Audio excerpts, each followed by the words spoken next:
Don't buy these until you watch this, because the differences between the AirPods Max 2 and the original AirPods Max is not what I expected. So I've been using all of these side by side to figure out what actually changed, and most importantly, which one you should actually buy. First thing, you'd think these look completely different. Honestly, not really.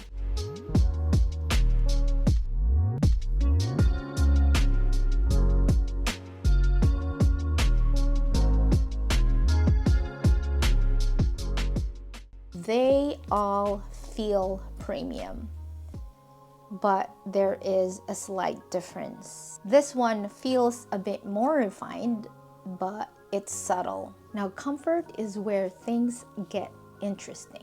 After a few hours, you start to notice the weight. Not a deal breaker, but definitely something to think about.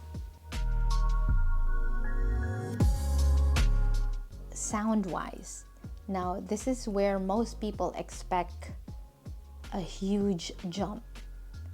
It's not huge, but it's noticeable. The AirPods Max 2 sound a bit cleaner, and the original still sounds really good.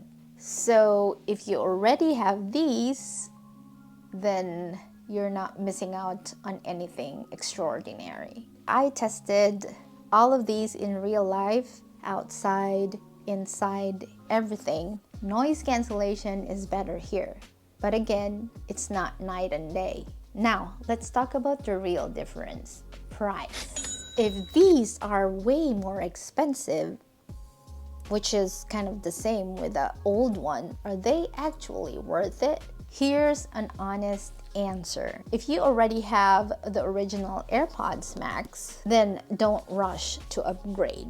If you're buying for the first time, then this is the better version overall. And if you can get these cheaper, they're still a really good deal. Biggest difference isn't just the performance, it's value. AirPods Max 2 are better, just not dramatically better. So don't buy just based on hype. Buy based on what you really need.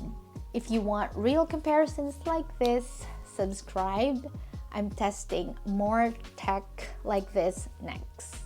Thank you guys for watching. I hope you learned something today. I hope I helped you decide if you want to buy it or not.